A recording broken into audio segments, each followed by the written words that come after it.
Le meurtre d'Angela restera plus de 20 ans sans réponse. Et cette résolution n'aurait sûrement pas été possible sans l'intervention et la détermination d'une de ses amies. C'est ce que nous allons voir dans l'affaire d'aujourd'hui.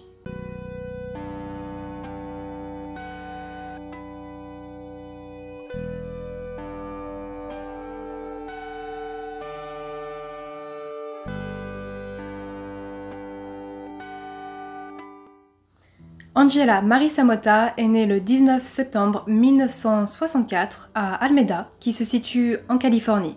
Elle est la fille de Betty et de Frank Samota. En 1982, Angela va s'inscrire à l'université de Dallas et elle va y étudier l'informatique et également l'électrotechnique. Et cette même première année, elle va faire la rencontre de Sheila Wysocki, avec qui elle va partager une chambre en premier lieu, puis après avec le temps, elles vont devenir vraiment de très bonnes amies. On sait, d'après Sheila, Angela c'était une très bonne élève, mais qu'elle avait aussi une très bonne vie sociale, puisqu'elle faisait partie d'une sororité sur le campus. Et puis, Sheila, elle va décrire Angela comme une personne, elle va dire qu'elle est très intelligente, qu'elle est aussi très souriante, très belle. Et en fait, avec toutes les descriptions que j'ai vues, j'imagine vraiment Angela comme ce genre de personne qui, lorsqu'elle rentre dans une pièce, tout le monde va se retourner vers elle, mais pas juste parce qu'elle était très belle, mais le genre de personne qui dégage quelque chose, qui dégage une certaine aura. Enfin, c'est vraiment comme ça que je l'imagine, d'après les descriptions que j'ai lues d'elle. La nuit du 12 octobre 1984, Angela décide d'aller boire un verre avec deux de ses amis, Russell, alors je sais pas si c'est Buchanan ou Buchanan, et avec Anida Kadala. Et elle a aussi proposé à son petit ami qui s'appelle Ben McCall de les accompagner, mais Ben de son côté, il travaille dans le bâtiment et le lendemain matin il doit se réveiller vraiment très tôt pour aller travailler. Et il va alors refuser l'invitation et il va rester chez lui. Ils vont donc sortir et il faut savoir que cette nuit-là c'est une nuit particulière à Dallas, puisque va se tenir le jour d'après le Red River Showdown, j'ai pas le meilleur accent, et en fait c'est une compétition de football américain qui oppose deux universités américaines, donc il s'agit de l'Oklahoma et du Texas. Donc on pourrait un peu comparer ça à un Super Bowl local, parce que j'ai vu il y avait quand même environ 75 000 spectateurs, donc c'est quand même un grand événement pour la ville de Dallas. Et donc vu que c'est la veille, c'est vrai qu'il y a déjà beaucoup de supporters qui sont dans les rues, qui commencent à faire la fête pour fêter l'avant-match. Donc il y a aussi une grande force policière qui est présente dans la ville durant cette nuit-là.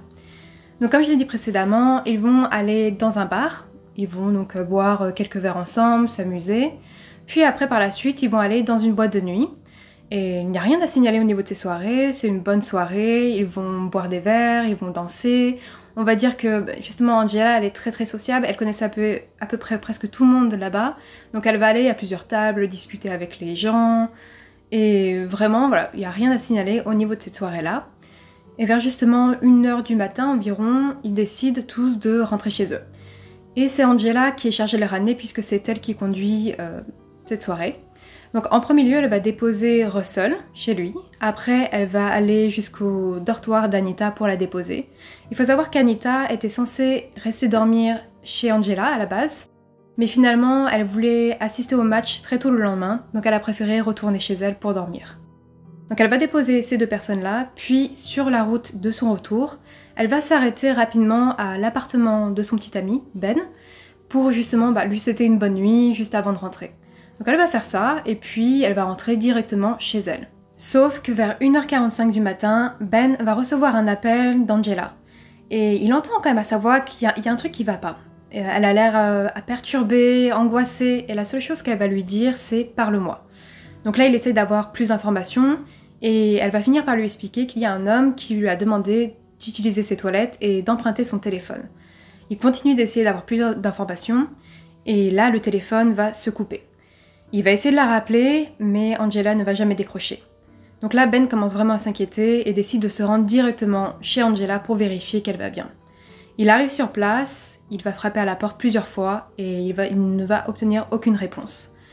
À force d'insister, il comprend qu'il y a vraiment un problème et qu'il a besoin de demander l'aide de la police. 911, what's your emergency? La police va arriver très rapidement sur les lieux, vers 2h15. Donc pour résumer, on a 1h45 le moment où Angela va appeler Ben. Vers 2h environ, Ben s'est rendu sur place. Et 2h15, la police était là. Donc vraiment c'est assez rapide, ça laisse à peu près 30 minutes entre l'appel et l'arrivée de la police. Les policiers, comme je l'ai dit, donc, arrivent sur place, ils vont pouvoir accéder assez facilement à l'appartement grâce au concierge qui se rend également sur place. Il va leur ouvrir la porte, ils vont pénétrer dans l'appartement, commencer à chercher Angela et malheureusement, lorsqu'ils vont arriver au niveau de sa chambre, ils vont constater qu'elle est déjà décédée. Elle est dévêtue sur son lit et elle a visiblement reçu plusieurs coups de couteau. L'autopsie va justement confirmer ça. On apprend donc qu'elle a reçu 18 coups de couteau et principalement au niveau de la poitrine, surtout au niveau du cœur. Et c'est ceux-là qui ont été vraiment mortels pour elle. Et on sait également qu'elle a été victime d'agressions sexuelles. On va donc recueillir des échantillons de sperme et aussi sous ses ongles, elle a dû probablement griffer la personne, donc on arrive à recueillir aussi de l'ADN en prélevant ça sous ses ongles. Sauf qu'il faut se rappeler qu'on est en 1984, et 1984, c'est vraiment les balbutiements de l'ADN, c'est le tout début, donc on n'arrive pas encore à exploiter totalement cet ADN, mais on le conservait déjà à l'époque, au cas où, si plus tard, ça évoluait. Par contre, on arrive quand même à obtenir une information vis-à-vis de cet ADN. On sait que l'agresseur est une personne non sécréteur. Donc qu'est-ce qu'un non sécréteur? En fait, on a les sécréteurs et non sécréteurs. Donc un sécréteur, ça veut dire que lorsqu'il va sécréter, que ce soit de la salive ou du sperme, il va y avoir en fait des antigènes de son type de sanguin. En fait, pour résumer, il y a des traces de sang lorsqu'un sécréteur va laisser son ADN. Mais lorsqu'un non-sécréteur laisse son ADN, il n'y a pas de sang. Donc c'est vraiment, ça différencie les deux catégories. La police va avoir 3 suspects. On va avoir Ben, vu qu'il est le petit ami d'Angela, et souvent on cherche principalement autour de la personne. On a également l'ex-petit ami d'Angela, puisqu'on apprend que dans le passé, il a été assez violent avec elle. Et la 3e personne, c'est Russell. Donc c'était le garçon avec qui elle a passé la soirée dans le bar et en boîte de nuit. Et Russell, il y a aussi une autre raison, c'est que la police commence déjà à établir un scénario autour de lui. Ils se disent que Russell avait probablement des vues sur Angela, et qu'il y a des chances qu'il lui ait fait part de ses attentions, et que celle-ci a refusé, et que justement dans l'énervement, il l'a agressée et tuée. Donc c'est vrai que les soupçons sont quand même plus portés sur Russell tout au long de l'enquête. Ils vont finalement rapidement éliminer Ben et l'ex-petite amie d'Angela, puisque ce sont des personnes qui sont sécréteurs. Et Russell, lui, on découvre qu'il est non sécréteur. Donc là, les soupçons se renforcent totalement sur lui et il devient vraiment le suspect principal aux yeux de la police.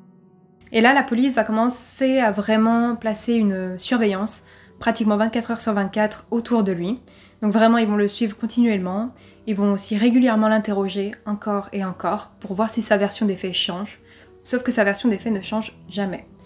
Et vu qu'ils sont vraiment persuadés, en fait ils ont vraiment, d'après ce que je lisais, aucun doute par rapport à sa culpabilité. Donc ils vont demander à une amie d'Angela, donc Sheila, dont j'ai parlé au tout début, qui était sa colocataire et une très bonne amie à elle, ils vont demander l'aide de Sheila. Ils vont donc la convoquer, ils vont lui exposer toutes les preuves qu'ils ont, donc tout ce qui fait qu'ils pensent que Russell pourrait être coupable. Ils vont aussi lui exposer les photos de la scène de crime. Donc ça va être vraiment, elle va expliquer plus tard que ça a été vraiment très traumatisant de voir toutes ces photos. Et là, c'est vrai qu'avec toutes ces preuves, on va dire, qu'ils ont mis sous ses yeux, et le fait qu'il soit aussi convaincu, elle a commencé elle aussi à être convaincue de cette version, puisqu'elle s'est dit, la police sait, elle sait ce qu'elle fait, donc ils doivent avoir raison. Donc ils vont lui proposer d'établir comme une sorte de stratagème. Sheila va donc inviter au restaurant Russell, ils vont y aller tous les deux, et elle va commencer à lui parler de cette nuit-là, de ce qui s'est passé durant la semaine. Et Russell va en parler sans aucun problème, et sa version des faits ne change pas. Juste après ça, la police va quand même l'arrêter, et il va passer au détecteur de mensonges, qu'il va réussir, il ne va pas du tout échouer, et ils vont encore l'interroger, encore et encore, et sa version des faits ne change pas. Et souvent, il est vrai qu'on dit qu'une vérité reste la même et qu'un mensonge, par contre, il se transforme. C'est pour ça que les policiers souvent interrogent encore et encore et encore. Bien sûr, c'est pour faire craquer la personne, mais c'est aussi pour voir si la version des faits change un petit peu. Parce que si c'est un mensonge, parfois, on oublie ce qu'on a dit précédemment. On doit toujours se rappeler exactement de la première version et parfois ça peut se modifier. Sauf que là, rien ne change au niveau de Russell. Mais malgré le fait qu'il ait passé le détecteur de mensonges, le fait que sa version des faits ne change pas, la police n'a pas d'autres suspects et ils vont vraiment rester concentrés sur lui. Mais il n'y a aucune nouvelle preuve qui va venir à l'encontre de Russell, ce qui fait que l'affaire va finalement être mise de côté et elle va devenir un cold case. 20 années vont passer comme ça. De son côté, Sheila va partir au Tennessee, elle va se marier, elle va avoir plusieurs enfants, mais elle n'a jamais oublié Angela et elle espère toujours que son meurtre va être résolu un moment ou un autre. Elle a quand même appelé plusieurs fois durant toutes ces années, et justement au niveau de l'ADN, on lui avait annoncé qu'il y avait eu une inondation dans les locaux de Dallas, et que du coup l'ADN avait disparu. On n'avait plus de traces de l'ADN. Et donc elle explique que durant l'année 2004, elle est chez elle, elle est en train de lire un livre dans sa chambre, et que lorsqu'elle tourne la tête, elle aperçoit Angela à côté d'elle qui lui sourit. Il n'y a pas un mot qui est changé, rien du tout, juste un sourire. Et elle explique qu'elle ne croit pas forcément aux fantômes ou ce genre de choses, mais que par contre elle croit au message. Elle pense qu'il y a un message qui est derrière et directement, après qu'elle l'ait vu, elle se dit que c'est le moment. Il faut qu'elle fasse quelque chose pour résoudre ce meurtre. Directement après, Sheila va appeler la police. Elle va appeler le département d'homicide de Dallas pour savoir où en est le dossier, est-ce qu'il a été rouvert, est-ce qu'il y a eu du nouveau. Donc déjà on lui informe qu'il y a pratiquement personne qui a appelé durant ces 20 années pour savoir s'il y avait du nouveau, pour essayer de faire bouger les choses. Donc déjà elle est un peu choquée d'apprendre ça, elle a l'impression que finalement personne n'essaye de savoir la vérité. Et elle explique qu'elle a essayé de contacter directement l'inspecteur en charge pour avoir plus d'informations, sauf qu'il ne la rappelle jamais. Elle dira même que durant les années qui ont suivi, elle a dû appeler plus de 700 fois et qu'elle n'a jamais eu un retour d'appel par rapport à ça. On l'ignorait à chaque fois. Donc de son côté, elle va quand même décider de faire un peu sa propre enquête. Donc elle va pratiquement créer vraiment une pièce où elle va commencer à mettre toutes les informations. Donc elle va commencer à relever les agressions sexuelles qui ont eu lieu dans la région à peu près au même moment. Elle va faire la même chose au niveau des homicides. Donc elle va vraiment commencer à créer sa propre enquête de son côté. Mais c'est vrai qu'il lui manque tout ce qui va être le rapport d'expertise, tous les documents que la police a en sa possession. Et il refuse de communiquer ces informations avec elle. Donc là, elle se dit qu'il faudrait qu'ils arrivent à la prendre plus au sérieux. Et pour ça, elle va décider de passer une formation pour devenir détective privée. Donc elle va faire ça, elle va étudier et finalement elle va obtenir cette certification-là. Et donc Sheila va devenir détectrice privée. Et donc après ça, elle se dit, c'est bon, maintenant la police va me prendre au sérieux, on va pouvoir collaborer ensemble, faire bouger les choses. Et en fait, c'est pas du tout ce qui se passe. Elle continue d'appeler, et en fait, elle n'a toujours aucune réponse. On lui dit que oui, on la rappellera plus tard. Personne ne la rappelle jamais. Jusqu'au jour, durant une journée de 2006, où elle reçoit un coup de téléphone de l'inspectrice, qui est maintenant en charge du dossier. Et donc là, on lui apprend qu'ils ont décidé de réouvrir le dossier. Donc sûrement à force de tous les coups de téléphone qu'elle a effectués, on a réouvert cette enquête. Et là, on lui dit qu'on a la preuve, donc on a l'ADN qu'on va pouvoir exploiter. Donc là, Sheila, bien sûr, elle est hyper surprise, parce que juste avant, on lui avait quand même dit que l'ADN avait disparu. Donc elle comptait plus sur cette preuve. On lui a dit que c'était parti dans l'inondation. Et en fait, finalement, non, il avait toujours été conservé, il était toujours présent dans le dossier. Donc, il faut aussi se rappeler qu'on est en 2006 à ce moment-là, et les expertises au niveau de l'ADN étaient très très longues. Il fallait faire une demande, il fallait qu'elle soit acceptée, et après il y avait aussi un ordre de passage. Et le cas d'Angela était pas prioritaire puisque ça faisait déjà 20 années qui étaient passées. Donc le temps a passé jusqu'en 2008, où là elle a reçu un coup de téléphone de l'inspectrice qui était en charge du dossier et qui lui dit « ça y est, on le tient ». Donc là, Sheila s'attend bien sûr à entendre le nom de Russell, parce que depuis toutes ces années, elle est persuadée que c'est Russell qui était le coupable. Et en plus, elle avait de la haine vraiment envers lui, puisqu'elle explique qu'elle le voyait vivre sa vie, il avait l'air heureux, et elle se disait ouais, c'est un meurtrier qui est toujours en liberté. Et là finalement l'inspectrice lui dit le nom de Donald Bess, sauf que Sheila n'a jamais entendu parler de ce nom. Donc là vous devez vous demander vous aussi qui est Donald Bess. Donc Donald Bess c'est un homme qui est né en 1948 dans l'Arkansas. Il n'est pas inconnu aux yeux de la police puisqu'il a déjà été arrêté en 1974. Il a été arrêté à ce moment-là pour agression sexuelle et pour enlèvement aggravé. Et il avait été justement condamné à 25 ans de prison. Mais finalement, en 1984, il a été libéré sous conditionnel. Donc il était quand même libre à l'extérieur. Et donc c'était 7 mois avant le meurtre d'Angela. Lorsqu'on arrive à rapprocher Donald Bess au meurtre d'Angela, on se rend compte qu'il est actuellement en prison. Et en fait, il a été arrêté en 1985 à la suite de 3 nouvelles agressions sexuelles. Il a été condamné à la perpétuité. Son procès aura finalement lieu en 2010 et de nombreuses femmes vont venir témoigner qu'elles ont été victimes de Donald. Il y aura également son ex-femme qui va témoigner qu'elle a été victime d'agressions sexuelles de sa part, mais également ses enfants ont subi ces agressions. Il ne faudra pas plus d'1 heure au juré pour le déclarer coupable et le condamner à la peine de mort. Donald va quand même faire appel en 2016, mais sa demande va être rejetée et la cour va statuer à nouveau pour la peine de mort. Donald ne s'est jamais vraiment prononcé sur la nuit des faits, sur ce qu'il s'est passé. Donc les inspecteurs, enfin plutôt le procureur, ils ont dû faire leurs propres hypothèses.